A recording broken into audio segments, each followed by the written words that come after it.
ದೇವರು ಪ್ರೀತಿಸುವ ಪ್ರೀತಿಯ ಬಿಗ್ ಜೆ ಟಿ ವಿ ಪ್ರಿಯ ವೀಕ್ಷಕರಿಗೆ ನಮ್ಮ ಕರ್ತನಾದ ಯೇಸು ಕ್ರಿಸ್ತನ ಹೆಸರಿನಲ್ಲಿ ನಿಮ್ಮನ್ನು ವಂದಿಸಿ ಸ್ವಾಗತ ಬಯಸ್ತಿದ್ದೇವೆ. ಬನ್ನಿರಿ, ದೇವರ ವಾಕ್ಯವನ್ನು, ಮನುಷ್ಯನ ವಾಕ್ಯ ಅಲ್ಲ, ದೇವರ ವಾಕ್ಯವನ್ನು ನಾವು ಅಧ್ಯಯನ ಮಾಡಿಕೊಳ್ಳೋಣ. ಇಂದಿನ ನಮ್ಮ ಅಧ್ಯಯನ ಕೀರ್ತನೆಗಳು, ದ ಬುಕ್ ಆಫ್ ಸಾಮ್ಸ್ ಮತ್ತು 45ನೇ ಕೀರ್ತನೆ, the book of Psalms chapter 45. ಈ ಕೀರ್ತನೆ ಕೋರಾಹಿಯರ ಒಂದು ಕೀರ್ತನೆಯಾಗಿದೆ. ಈಗಾಗಲೇ ನಾವು ನೋಡಿಕೊಂಡ ಹಾಗೆ 150 ಕೀರ್ತನೆಗಳಲ್ಲಿ ದಾವಿದನು 75 ಕೀರ್ತನೆಗಳನ್ನು ಬರೆದಿದ್ದಾನೆ ಮತ್ತು ಕೋರಾಹಿಯರು 10 ಕೀರ್ತನೆಗಳನ್ನು ಬರೆದಿದ್ದಾರೆ. ಆಸಾಫನು 12 ಕೀರ್ತನೆಗಳನ್ನು ಬರೆದಿರುವಂಥದ್ದು. ಆ ರೀತಿಯಾಗಿ ನೋಡುವಾಗ 45ನೇ ಕೀರ್ತನೆ ಕೋರಾಹಿಯರು 10 ಕೀರ್ತನೆ ಅವರು ಬರೆದಿದ್ದರಲ್ಲಿ ಇದು ಒಂದು. ಮತ್ತು ಈ ಕೀರ್ತನೆ ಕೂಡ ಮೆಸ್ಸಿಯನ ಕೀರ್ತನೆ, ಕ್ರಿಸ್ತೀಯ ಕೀರ್ತನೆ ಅಂತ ಹೇಳ್ಬೋದು. ಮೆಸಿಯಾನಿಕ್ ಸಾಮ್ ಅಂದರೆ ಕ್ರಿಸ್ತನ ಕುರಿತಾದಂಥ ಪ್ರವಾದನೆಯ ಕೀರ್ತನೆ. ಯಾಕಂದರೆ ಲೂಕ 24:44ರಲ್ಲಿ ನಮ್ಮ ಕರ್ತನಾದ ಯೇಸು ಕ್ರಿಸ್ತನು ತಾನೇ ಕೀರ್ತನೆಗಳಲ್ಲಿ ತನ್ನ ಬಗ್ಗೆ ಪ್ರವಾದನೆ ಇತ್ತು ಎಂಬುದಾಗಿ ಒಂದು ಮಾತು ಹೇಳಿರಲಾಗಿ, ಆ ಕೀರ್ತನೆಯಲ್ಲಿ ಇದ್ದಂಥದ್ದು ತನ್ನಲ್ಲಿ ನೆರವೇರಿತು ಎಂಬುದಾಗಿ ಸಾಬೀತುಪಡಿಸುವಾಗ, ಹಾಗಾದರೆ ಕೀರ್ತನೆ ಯೇಸು ಕರ್ತನ ಬಗ್ಗೆ ಇರುವಂಥ ಅನೇಕ ಪ್ರವಾದನೆಗಳು ಇವೆ. ಅದರಲ್ಲಿ ಒಂದು ಈಗ ನಾವು ನೋಡಲಿಕ್ಕಿದ್ದೇವೆ. ಭಾಳ ಇಂಟ್ರೆಸ್ಟಿಂಗ್ ಆಗಿರುವಂಥ, ಭಾಳ ಕುತೂಹಲಕಾರಿಯಾದಂಥ ಒಂದು ಅಧ್ಯಾಯ, ಮೆಸ್ಸಿಯನ ಕುರಿತಾದಂಥ, ನಮ್ಮ ಕರ್ತನಾದ ಯೇಸು ಕ್ರಿಸ್ತನ ಕುರಿತಾದಂಥ ಕೀರ್ತನೆ, 45ನೇ ಕೀರ್ತನೆ. ಬನ್ನಿರಿ, ಇದನ್ನು ನಾವು ಈಗ ಅಧ್ಯಯನ ಮಾಡಿಕೊಳ್ಳೋಣ. ಕೀರ್ತನೆ 45 ಮೊದಲನೇ ವಚನ ಒಂದು ದಿವ್ಯ ವಿಷಯವನ್ನು ಹೇಳುವುದಕ್ಕೆ ನನ್ನ ಹೃದಯವು ತವಕ ಪಡುತ್ತದೆ. ಏನದು? ನನ್ನ ರಾಜನನ್ನು ಕುರಿತು ಈ ಪದ್ಯವನ್ನು ರಚಿಸುವೆನು. ಹೌದು, ಯೇಸು ಕ್ರಿಸ್ತನ ಕುರಿತಾಗಿ ಈ ಪದ್ಯವು ರಚಿತವಾಗಿತ್ತು, ರಚಿಸಲ್ಪಟ್ಟಿತು ಎಂಬುದಾಗಿ ಹೇಳ್ಬೋದು. ನನ್ನ ನಾಲಿಗೆಯು ಒಳ್ಳೆಯ ಬರವಣಿಗೆಯಸ್ತನ ಲೇಖನಿಯಂತೆ ಸಿದ್ಧವಾಗಿದೆ. ಕೆಲವು ಸಾರಿ ನಾವು ಆ ದೇವರ ವಾಕ್ಯ ಓದುವಾಗ, ನಾನು ಆ ರೀತಿಯಾಗಿ ಮಾಡ್ತೀನಿ. ಅದೇನೆಂದರೆ, ಒಂದು ಪೆನ್ ಇಟ್ಕೊಳ್ತೀನಿ, ಒಂದು ನೋಟ್ಬುಕ್ ಇಟ್ಕೊಳ್ತೀನಿ, ಬೈಬಲ್ ಇಟ್ಕೊಳ್ತೀನಿ. ಯಾಕಂದರೆ ದೇವರು ಮಾತಾಡಲಿಕ್ಕಿದ್ದಾನೆ, ನಾನು ರೆಡಿ. ದೇವರೇ, ನಾನು ಸಿದ್ಧವಾಗಿದ್ದೇನೆ. ದೇವರು ಮಾತಾಡುವಾಗ ಅದನ್ನು ಬರ್ಕೊಳ್ಳಿಕ್ಕೆ ರೆಡಿಯಾಗಿ ಇರ್ತೇನೆ. ಮೊನ್ನೆ 2 ದಿನಗಳ ಹಿಂದೆ ಯಾರೋ ಒಬ್ಬ ದೇವ್ರ ಸೇವಕರು ಸುಮಾರು 7 ತಾಸುಗಳು ಮಾತಾಡಿದರು. ಸುಮಾರು 28 ಪುಟಗಳನ್ನು ಬರೆದಿಟ್ಕೊಳ್ಳುವಂತೆ ಆಯಿತು. ಯಾಕಂತ ಹೇಳಿದ್ರೆ ಅಷ್ಟೊಂದು ವಿಷಯಗಳು ಕಲಿಯುವುದಕ್ಕೆ ಆಸ್ಪದವಾಯಿತು. ಇವತ್ತು ನಾನು ಯೋಚನೆ ಮಾಡ್ತಾ ಇದ್ದೆ, ಅದೇನಂತ ಹೇಳಿದರೆ, ಆ ದಿವಸಗಳಲ್ಲಿ ಬಹಳ ಕಡೆಗಳಲ್ಲಿ ಜನರಲ್ಲಿ, ವಿಶೇಷವಾಗಿ ಯೌವನಸ್ಥರಲ್ಲಿ ದೇವರ ವಾಕ್ಯಕ್ಕಾಗಿ ಒಂದು ಹಸಿವೆ, ಬಾಯಾರಿಕೆ ಇರ್ತಿತ್ತು. ದೇವರಿಗಾಗಿ ಹಸಿವೆ, ದೇವರ ವಾಕ್ಯಕ್ಕಾಗಿ ಹಸಿವೆ, ನೀತಿಗಾಗಿ ಹಸಿವೆ, ಪ್ರಾರ್ಥನೆಗಾಗಿ ಹಸಿವೆ, ಆ ರೀತಿಯಾದಂಥ ಒಂದು ಹಸಿವೆ, ದೇವರ ಆಲಯಕ್ಕಾಗಿ ಒಂದು ಹಸಿವೆ, ಆ ರೀತಿಯಾಗಿರುವಂಥದ್ದು ಈ ದಿವಸಗಳಲ್ಲಿ ಇದೆ. ಇಲ್ಲ ಅಂತ ನಾನು ಹೇಳಬಾರ್ದು. ಯಾಕಂದರೆ ಕೆಲವು ಕಡೆಗಳಲ್ಲಿ ದೊಡ್ಡ ಸಂಖ್ಯೆಯಲ್ಲಿ ಜನರು ಹೋಗಿ ದೇವರ ವಾಕ್ಯವನ್ನು ಕೇಳುವುದಕ್ಕೆ ಕ್ರಯ ಕಟ್ಟಿ ಮುಂಚಿತವಾಗಿಯೇ, ಮುಂಗಡವಾಗಿಯೇ ಹೋಗಿ ನೋಡುವಂಥದ್ದನ್ನು ನೋಡುವಾಗ ದೇವರಿಗೆ ಸ್ತೋತ್ರ ಎಂಬುದಾಗಿ ಹೇಳಬೇಕು. ಆದರೂ ಕೂಡ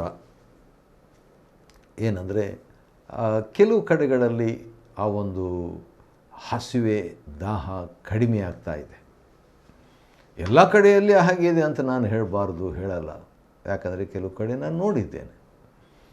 ಕೆಲವು ಕಡೆಯಲ್ಲಿ ಈ ಹಸಿವೆ, ದೇವರ ವಾಕ್ಯಕ್ಕಾಗಿ ದಾಹ, ಆ ಇಂಟ್ರೆಸ್ಟು, ಆ ತಾಳ್ಮೆ, ಆ ಒಂದು ಭಕ್ತಿ, ಆ ಒಂದು ಕುತೂಹಲ ಕಡಿಮೆ ಆದಾಗ ಸ್ವಲ್ಪ ವಿಷಾದ ಅನ್ನಿಸ್ತದೆ. ಆದರೂ ಕೂಡ ಏನಂದರೆ ದೇವರ ವಾಕ್ಯವು ಒಂದು ಪ್ರವಾದನೆ ಇದೆ ಆಮೋಸ್ ಗ್ರಂಥದಲ್ಲಿ. ಅದೇಂದರೆ, ಆಹಾ ನಾನು ದೇಶಕ್ಕೆ ಕ್ಷಾಮವನ್ನು ಬರಮಾಡುವೆನು, ಅದು ಅನ್ನದ ಕ್ಷಾಮವಲ್ಲ, ನೀರಿನ ಕ್ಷಾಮವಲ್ಲ, ಯೆಹೋವನ ವಾಕ್ಯಗಳ ಕ್ಷಾಮವೇ.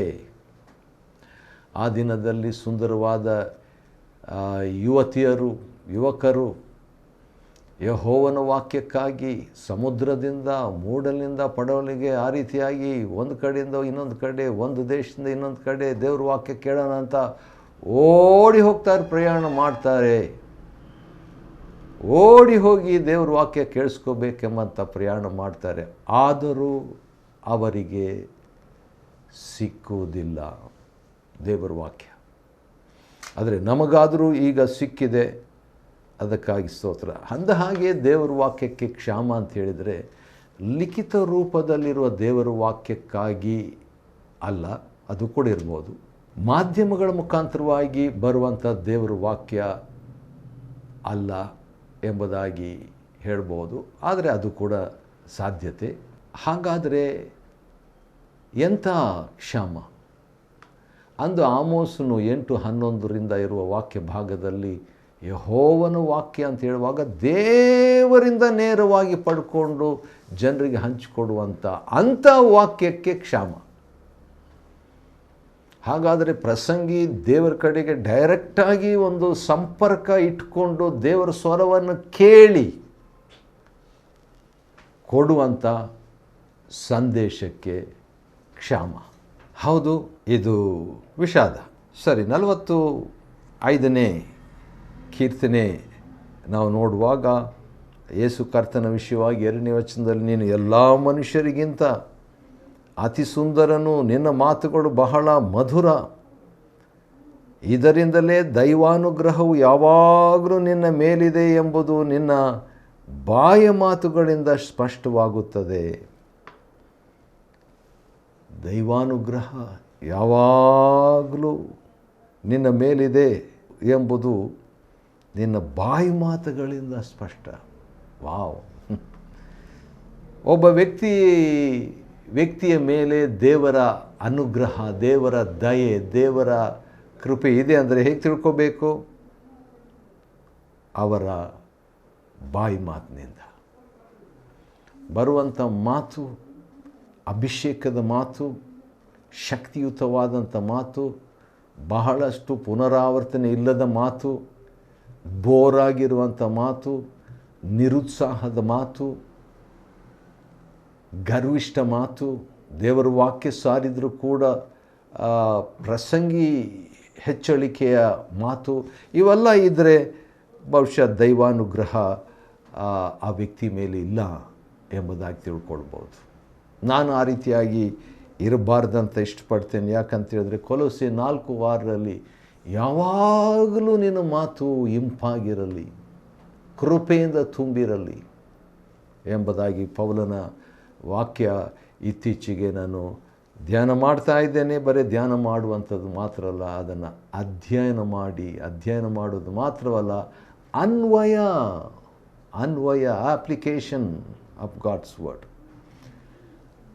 3ನೇ ವಚನ ಹಾಗೆ ಮುಂದುವರೆದರೆ ಏನಂತ 2ನೇ ಭಾಗದಲ್ಲಿ 4ನೇ ವಚನ ನೋಡಿಕೊಳ್ಳೋಣ್ರಿ. ಸತ್ಯ, ದೈನ್ಯ, ನೀತಿಗಳನ್ನು ಸ್ಥಾಪಿಸುವುದಕ್ಕಾಗಿ ಆಡಂಬರದಿಂದ ವಾಹನಾರೂಢನಾಗಿ ವಿಜಯೋತ್ಸವದೊಡನೆ ಹೊರಡೋಣವಾಗಲಿ. ಅಂದರೆ ಜಯ ನಾವು ಹೊಂದಬೇಕಾದರೆ ಸತ್ಯ, ದೀನತೆ, ನೀತಿ. ಜಯ ಸ್ಥಾಪಿಸಬೇಕಂತ ಹೇಳಿದ್ರೆ ಸತ್ಯತೆಯಲ್ಲಿ ಅಂದರೆ ದೇವರ ವಾಕ್ಯ, ದೀನತೆಯಲ್ಲಿ ಅಂದರೆ ನಮ್ಮ ಮನೋಭಾವನೆ, ಮತ್ತು ನೀತಿ.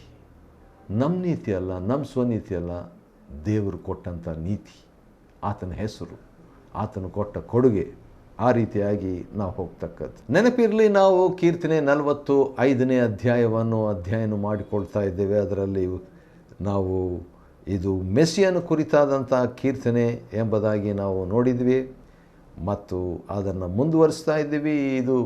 ಇದಕ್ಕೆ ಲಿಂಕು, ಇದಕ್ಕೆ ಸಂಬಂಧ ಯೆಶಾಯನ ಗ್ರಂಥ 61ನೇ ಅಧ್ಯಾಯ, ಯೆಶಾಯನ ಗ್ರಂಥ 62ನೇ ಅಧ್ಯಾಯ 1ರಿಂದ 5 ವಚನಗಳು ಸಂಬಂಧವಿದೆ ಅಂತ ಹೇಳ್ಬಿಟ್ಟು ಕೀರ್ತನೆಯ ಆ ಒಂದು ತಲೆ ಬರಹದಲ್ಲಿ, ಆ ಶಿರೋನಾಮೆಯಲ್ಲಿ, ಟೈಟಲ್ನಲ್ಲಿ ಕೊಡಲಾಗಿದೆ. ಯೆಶಾಯ 61 10ರಿಂದ 62 5ನೇ ವಚನದವರೆಗೆ ಇರುವಂಥ ವಾಕ್ಯ ಭಾಗ. ಅಲ್ಲಿ ಏನಿದೆ ಅಂತ ಹೇಳ್ಬಿಟ್ಟು ನಾವು ಸ್ವಲ್ಪ ನೋಡೋದಾದರೆ ಅದು ಯೇಸು ಕ್ರಿಸ್ತನ ವಿಷಯವಾಗಿದೆ ರೀ. ಆದ ಕಾರಣ ಈ ಕೀರ್ತನೆ ಕೂಡ ಯೇಸು ಕ್ರಿಸ್ತನ ವಿಷಯವಾಗಿದೆ. ಈಗ ಒಂದು ಭಾಳ ಶಾಕಿಂಗ್ ನ್ಯೂಸ್, ಬ್ರೇಕಿಂಗ್ ನ್ಯೂಸ್ ಎಂಬುದಾಗಿ ಹೇಳ್ತಾರಲ್ಲ, ಆ ರೀತಿಯಾಗಿರುವಂಥ ಒಂದು ಸಂಗತಿಯನ್ನು ನಾವು ಈಗ ನೋಡಿಕೊಳ್ಳಲಿಕ್ಕಿದ್ದೇವೆ. ಸಿದ್ಧವಾಗಿದ್ದೀರಾ? ಬನ್ನಿರಿ. ಕೀರ್ತನೆ 45 6ನೇ ವಚನ. ಸಾಮ್ 45 ವರ್ಸ್ 6. ದೇವರೇ, ನಿನ್ನ ಸಿಂಹಾಸನವು ಯುಗ ಯುಗಾಂತರಗಳಲ್ಲಿಯೂ ಇರುವುದು. ಹೌದು, ತಂದೆ ದೇವರ ಸಿಂಹಾಸನ ಯುಗ ಯುಗಾಂತರದಲ್ಲಿ ಇರುವುದು. ನಿನ್ನ ರಾಜದಂಡವು ನ್ಯಾಯಸ್ಥಾಪಕವಾದದ್ದೇ. ಹೌದು, ದೇವರು ನ್ಯಾಯವಂತನು. ನೀನು ಧರ್ಮವನ್ನು ಪ್ರೀತಿಸಿ ಅಧರ್ಮವನ್ನು ದ್ವೇಷಿಸಿದಿ. ಹೌದು, ದೇವರು ಹಾಗಿದ್ದಾರೆ. ಆದುದರಿಂದ ದೇವರು ನಿನ್ನ ದೇವರೇ, ನಿನ್ನನ್ನು ನಿನ್ನ ಜೊತೆಗಾರರಿಗಿಂತ ಉನ್ನತ ಸ್ಥಾನಕ್ಕೆ ಏರಿಸಿ ಪರಮಾನಂದ ತೈಲದಿಂದ ಅಭಿಷೇಕಿಸಿದ್ದಾನೆ. ಒಂದು ಸಮಸ್ಯೆಯಲ್ಲಿ ಬರ್ತದೆ. ಅದೇನೆಂದರೆ ಕೀರ್ತನೆ 45 7ನೇ ವಚನದಲ್ಲಿ, ಆದುದರಿಂದ ದೇವರೇ ನಿನ್ನನ್ನು, ದೇವರೇ ನಿನ್ನ ದೇವರು ಅಥವಾ ನಿನ್ನ ದೇವರೇ ನಿನ್ನನ್ನು, ದೇವರೇ ಒಬ್ಬ ದೇವರು, ನಿನ್ನ ದೇವರೇ ಅಥವಾ ನಿನ್ನ ದೇವರು ಎರಡನೇ ದೇವರು ಎಂಬುದಾಗಿ ನಮಗನ್ನಿಸ್ತದೆ. ನಿನ್ನನ್ನು ನಿನ್ನ ಜೊತೆಗಾರರಿಗಿಂತ ಉನ್ನತ ಸ್ಥಾನಕ್ಕೆ ಏರಿಸಿ ಪರಮಾನಂದ ತೈಲದ ಅಭಿಷೇಕಿಸಿದನು. ಬಹುಶಃ ಇದನ್ನು ಬರೆದಂಥ ಕೋರಾಹಿಯರಿಗೆ ಸ್ವಲ್ಪ ಕೂಡ ಇದರ ಬಗ್ಗೆ ಕ್ಲೂ ಸಿಕ್ಕಿರಲಿಕ್ಕಿಲ್ಲ. ಗಲಿಬಿಲಿಯಾಗಿರುವಂಥ ಒಂದು ವಾಕ್ಯ. ಆದರೆ ಇದರ ವಿವರಣೆಯನ್ನು ಇಬ್ರಿಯ ಗ್ರಂಥಕರ್ತನು ಕೊಡ್ತಾನೆ. ಆವಾಗ ಅರ್ಥ ಆಗ್ತೈತೆ. ನನಗೆ ಸುಮಾರು 42 ವರ್ಷಗಳಿಂದ ನಾನು ಬೈಬಲ್ ಓದ್ತಾ ಇದ್ದೇನೆ. ಆದರೆ ನನಗೆ ಅರ್ಥವಾಗಿರಲಿಲ್ಲ ಈ ವಿಷಯ. ಆದರೆ ಇಬ್ರಿಯರಿಗೆ ಬರೆದ ಪತ್ರಿಕೆ 1ನೇ ಅಧ್ಯಾಯ ಓದುವಾಗ ಸ್ವಲ್ಪ ಕ್ಲೂ ಸಿಗ್ತದೆ. ಇಬ್ರಿಯರಿಗೆ ಬರೆದ ಪತ್ರಿಕೆ the book of Hebrews chapter 1 verse 1. ಪುರಾತನ ಕಾಲದಲ್ಲಿ ನಮ್ಮ ಪಿತೃಗಳ ಸಂಗಡ ಪ್ರವಾದಿಗಳ ಬಾಯಿಂದ ಭಾಗವಾಗಿಯೂ ವಿಧವಾಗಿಯೂ ಮಾತಾಡಿದ್ದ ದೇವರು ಈ ಅಂತ್ಯ ದಿನಗಳಲ್ಲಿ ನಮ್ಮ ಸಂಗಡ ಮಗನ ಮುಖಾಂತರವಾಗಿ ಮಾತಾಡ್ತಿದ್ದಾನೆ ಅಂತ. ಮಗನ ಬಗ್ಗೆ ಫೋಕಸ್. ಇಡೀ ಅಧ್ಯಾಯ 1ನೇ ಅಧ್ಯಾಯದಲ್ಲಿ ಮಗನ ಬಗ್ಗೆ ಇದೆ. ಇಲ್ಲಿ ಮಗನ ವಿಷಯವಾಗಿ ದೇವರು 5ನೇ ವಚನದಲ್ಲಿ, ನನಗೆ ನೀನು ಮಗನು, ನಾನೇ ಈ ಹೊತ್ತು ನಿನ್ನನ್ನು ಪಡೆದಿದ್ದಾನೆ. ಇಲ್ಲಿ ಮಗನ ವಿಷಯವಾಗಿ ತಂದೆ ದೇವರು ಮಗನ ಹತ್ರ ಮಾತಾಡ್ತಿದ್ದಾನೆ, ಕ್ಲಿಯರ್. ಆದರೆ ದೇವದೂತರ ವಿಷಯವಾಗಿ 7ನೇ ವಚನದಲ್ಲಿ ತಂದೆ ದೇವರು 7ನೇ ವಚನದಲ್ಲಿ ದೇವದೂತರ ವಿಷಯವಾಗಿ ಮಾತಾಡ್ತಿದ್ದಾನೆ. ಬಹಳ ಗಮನ ಕೊಟ್ಟು ಕೇಳ್ರಿ. ಇಬ್ರಿಯರಿಗೆ ಬರೆದ ಪತ್ರಿಕೆ 1, 8, 9, 10 ವಚನಗಳು. Hebrews chapter 1 versus 8 onwards. ಮಗನ ವಿಷಯದಲ್ಲಿ ಆದರೂ ತಂದೆ ದೇವರು ಏನಂತ ಹೇಳ್ತಾನೆ? ಡ್ಯಾಶ್, ಚಿಕ್ಕ ಡ್ಯಾಶ್. ಮಗನ ವಿಷಯದಲ್ಲಿ ಆದರೂ ದೇವರೇ. 5ನೇ ವಚನದಲ್ಲಿ ನೀನು ನನಗೆ ಮಗನು ಎಂಬುದಾಗಿ ಹೇಳಿದ ತಂದೆ ದೇವರು ಈಗ ಅದೇ ಮಗನಿಗೆ, ಅದೇ ಯೇಸು ಕ್ರಿಸ್ತನಿಗೆ ಯೆಹೋವ ದೇವರು ಏನಂತ ಕರೀತಾರೆ, ಏನಂತ ಸಂಬೋಧಿಸ್ತಾರೆ? ದೇವರೇ. ನಿನ್ನ ಸಿಂಹಾಸನವು ಯುಗಯುಗಾಂತರಗಳಲ್ಲಿಯೂ ಇರುವುದು. ಎಲ್ಲಿದೆ ಆ ವಾಕ್ಯ? ಅದೇ ವಾಕ್ಯ, ಅದೇ ವಾಕ್ಯ. ಕೀರ್ತನೆ 45 6ನೇ ವಚನದಲ್ಲಿದೆ, ನಿನ್ನ ಸಿಂಹಾಸನವು ಯುಗಯುಗಾಂತರಗಳಲ್ಲಿ ಇರುವುದು. ಅದೇ ವಾಕ್ಯ.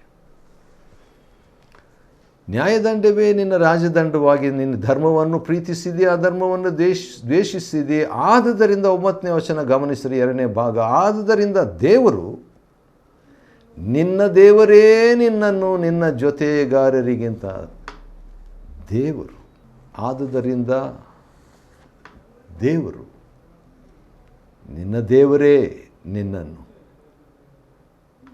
ದೇವರೇ, ಅದು ರೇ ಅನ್ನೋದು ಕನ್ನಡದಲ್ಲಿದೆ, ಆದರೆ ಮೂಲ ಭಾಷೆಯಲ್ಲಿ ದೇವರೇ ಅನ್ನೋದಿಲ್ಲ, ದೇವರು ದೇವರು. ಅದನ್ನು ಈ ರೀತಿಯಾಗಿ, ಆದುದರಿಂದ ದೇವರೇ ನಿನ್ನ ದೇವರಂತಾದರೂ ಓದ್ಬೋದು, ಅಥವಾ ಆದುದರಿಂದ ದೇವರು ನಿನ್ನ ದೇವರೇ ನಿನ್ನನ್ನು ನಿನ್ನ ಜೊತೆಗಾರರಿಗಿಂತಲೂ ಉನ್ನತವಾಗಿ ಏರಿಸಿದ್ದಾನೆ. ಅಷ್ಟೇ ಅಲ್ಲ, 10ನೇ ವಚನದಲ್ಲಿ ತಂದೆಯಾದ ದೇವರು ಮಗನಾದಂಥ ಯೇಸು ಕ್ರಿಸ್ತನಿಗೆ ಕರ್ತನೇ. ಸರಿ, ಈ 8ನೇ ವಚನ ಇಬ್ರಿಯ 1:8 ಸರಿ ಬಿಟ್ಬಿಡೋಣ ಅಂತ ಹೇಳಿದರೆ, 10ನೇ ವಚನದಲ್ಲಿ 5ನೇ ವಚನ ಇಬ್ರಿಯ 1:5 ಮಗನೇ ನಾನು ತಂದೆ. 8ನೇ ವಚನದಲ್ಲಿ ದೇವರೇ ನಿನ್ನ ದೇವರು. 10ನೇ ವಚನ ಇಬ್ರಿಯ 1:10 ಕರ್ತನೇ ನೀನು ಏಕರೀತಿಯಾಗಿದ್ದಿ. ಹಾಗಾದರೆ ತಂದೆ ದೇವರೇ ಮಗನಾದಂಥ ಯೇಸು ಕ್ರಿಸ್ತನಿಗೆ ದೇವರೇ ಕರ್ತನೇ ಎಂಬುದಾಗಿ ಸಂಬೋಧಿಸಿದಾಗ ಯೇಸು ಕ್ರಿಸ್ತನ ದೈವತ್ವ, ಕರ್ತತ್ವ ಬಹಳ ಸ್ಪಷ್ಟವಾಗಿದೆ. ರೋಮ 9ರಲ್ಲಿ ಆತನು ನಿರಂತರ, ಯೇಸು ಕ್ರಿಸ್ತನು ನಿರಂತರ ಸ್ತುತಿ ಹೊಂದತಕ್ಕ ದೇವರು. ಯೇಸು ಕ್ರಿಸ್ತನು 9:4-5ರಲ್ಲಿ ಆತನು ಮಹಾದೇವರು. 1ನೇ ಯೋಹಾನ 5ರಲ್ಲಿ, ಯೋಹಾನ 8 ಸ್ವತಃ ದೇವರು ಯೇಸು ಕ್ರಿಸ್ತನು. ತೋಮನು ಕೂಡ ಜೊತೆಗೆ ಇದ್ದು ನನ್ನ ದೇವರೇ ನನ್ನ ಕರ್ತನೇ ಎಂಬುದಾಗಿ ಹೇಳ್ತಾನೆ ರೀ. ಸರಿ, ಹಾಗೆ ನಾವು ನೋಡುವಾಗ ಈ ಕೀರ್ತನೆ 45 ಕ್ರಿಸ್ತನ ವಿಷಯವಾಗಿ ಇರುವಂಥ ಒಂದು ಕೀರ್ತನೆಯಾಗಿ ಇರುವಂಥ ನೋಡ್ತೀವಿ. 11ನೇ ವಚನದಲ್ಲಿ ಆತನೇ ನಿನಗೆ ಒಡೆಯನು ಎಂಬುದಾಗಿ ಹೇಳಿಬಿಟ್ಟು, ಮುಂದೆ ತೂರ್ ಸಂಸ್ಥಾನದವರು ಕಾಣಿಕೆಗಳಿಂದ ನಿನ್ನನ್ನು ಸನ್ಮಾನಿಸ್ತಾರೆ, ಎಲ್ಲವೂ ಕುಮಾರಿಯೇ ಅಂತ ಹೇಳುವಾಗ ಇಲ್ಲಿ ಕ್ರಿಸ್ತನ ಜೊತೆಗಿದ್ದವರಿಗೂ ಗೌರವ, ಕಾಣಿಕೆ, ಮಹಿಮೆ, ದಯೆ ಇಂಥದ್ದು ಲಭ್ಯವಾಗ್ತದೆ. ಯಾವ ರೀತಿಯಾಗಿ ಯೇಸು ಸ್ವಾಮಿ ಕತ್ತೆ ಮೇಲೆ ಕೂತ್ಕೊಂಡಾಗ ಕತ್ತೆಗೂ ಕೂಡ ಒಂದು ಗೌರವ ಅಂದು ಸಿಕ್ತಲ್ಲ, ಒಂದು ವಸ್ತ್ರ ಅದರ ಮೇಲೆ, ವ್ಯಕ್ತಿ ಅದರ ಮೇಲೆ, ಹಾಗೆ ಮುಂದುವರಿಸೋದಾದರೆ ಕೀರ್ತನೆ 45ನೇ ಅಧ್ಯಾಯದಲ್ಲಿ ಸಂಭ್ರಮೋತ್ಸವದಿಂದ ಬಂದು ಅರಮನೆಯೊಳಕ್ಕೆ ಪ್ರವೇಶಿಸುವರು. ಅರಸನೇ, ವಂಶ ಪಾರಂಪರ್ಯವಾಗಿ ಬಂದ ಸ್ಥಾನದಲ್ಲಿರುವುದಕ್ಕೆ ನಿನಗೆ ಮಕ್ಕಳು ಹುಟ್ಟುವರು. ಹೌದು, ಯೇಸು ಕ್ರಿಸ್ತನಿಗೆ ಆತ್ಮಿಕ ಮಕ್ಕಳು ಬಹಳ ಹುಟ್ಟುವರು ಎಂಬುದಾಗಿ ನೋಡುವಾಗ ಒಂದು ವಾಕ್ಯ ನನಗೆ ನೆನಪಿಗೆ ಬರ್ತಾ ಇದೆ. ಇಬ್ರಿಯರಿಗೆ ಬರೆದ ಪತ್ರಿಕೆ 2ನೇ ಅಧ್ಯಾಯದಲ್ಲಿರುವಂಥ ಒಂದು ಮಾತು ಏನಂತ ನೋಡ್ಕೊಳ್ಳೋಣ ಬನ್ನಿರಿ. ಯೇಸು ಕ್ರಿಸ್ತನ ವಿಷಯವಾಗಿ ಮಾತನಾಡುವಾಗ ಇಬ್ರಿಯ 2ನೇ ಅಧ್ಯಾಯದಲ್ಲಿ 13ನೇ ವಚನ, ಈಗೋ ನಾನು ದೇವರು ನನಗೆ ದಯಪಾಲಿಸಿರುವ ಮಕ್ಕಳು ಇದ್ದೇವೆ ಎಂತಲೂ ಹೇಳುತ್ತಾನೆ. ಹೌದು, ಇದು ಕ್ರಿಸ್ತನ ವಿಷಯವಾಗಿ ಇದ್ದಾಗ್ಯೂ ಆತ್ಮಿಕ ಮಕ್ಕಳು ನಮ್ಮ ಕರ್ತನಾದ ಯೇಸು ಕ್ರಿಸ್ತನು ಶಿಲುಬೆಯಲ್ಲಿ ಆತನು ಪಟ್ಟ ಪ್ರಯಾಸದ ಫಲ ನಾವೇ. ಸರಿ, ಕೊನೆಯ ವಚನ ಕೀರ್ತನೆ 45 Psalm 45 verse 17. ನಿನ್ನ ಹೆಸರು ಯಾವಾಗಲೂ ಜ್ಞಾಪಕದಲ್ಲಿರುವಂತೆ ನಾನು ಮಾಡುವೆನು, ಆದುದರಿಂದ ಎಲ್ಲ ಜನಗಳು ನಿನ್ನನ್ನು ಯುಗಯುಗಾಂತರಗಳಲ್ಲಿಯೂ ಹೊಗಳುವರು. ಪ್ರೈಸ್ ದ ಲಾರ್ಡ್ ಅಂತ ಹೇಳುವಾಗ ಅದು ಹೊಗಳಿಕೆ. ಯುಗಯುಗಾಂತರಗಳಲ್ಲಿಯೂ ಯೇಸು ಕರ್ತನನ್ನು ಹೊಗಳುವರು. ಹೌದು, ಅದು ಶಿಷ್ಯರೇ ಆಗಿರಲಿ, ಅದು ನಂಬಿದವರೇ ಆಗಿರಲಿ, ಜೋಯಿಸ್ಯರು ಬೇರೆ ದೇಶಗಳಿಂದ ಬಹಳ ಪ್ರಯಾಣ ಮಾಡಿಬಿಟ್ಟು ಬಂದಂಥವರು ಕೂಡ ಏನಂತ ಹೇಳಿದರು, ಆ ಮೂಢನ ಪಂಡಿತರು, ನಾವು ಆ ಶಿಶುವಿಗೆ ಅಡ್ಡ ಬೀಳುವುದಕ್ಕೆ ಬಂದಿದ್ದೇವೆ. ಆರಾಧನೆ ದೇವರಿಗೆ ಮಾತ್ರ ಸೇರಿದ್ದು. Worship belongs to God only. ಹಾಗಿರುವಾಗ ನಮ್ಮ ಕರ್ತನಾದ ಯೇಸು ಕ್ರಿಸ್ತನ ಆರಾಧನೆಯನ್ನು ತಕ್ಕೊಂಡ್ನು ಎಂಬುದಾಗಿ ನೋಡ್ತೇವೆ. ಕೀರ್ತನೆ 45ನೇ ಅಧ್ಯಯನ ಮಾಡಿಕೊಳ್ಳುವಂತೆ ದೇವರು ಕೊಟ್ಟ ಕೃಪೆಗಾಗಿ ಆತನಿಗೆ ಸ್ತೋತ್ರವಾಗಲಿ. ದೇವರು ನಿಮ್ಮನ್ನು ಆಶೀರ್ವದಿಸಲಿ.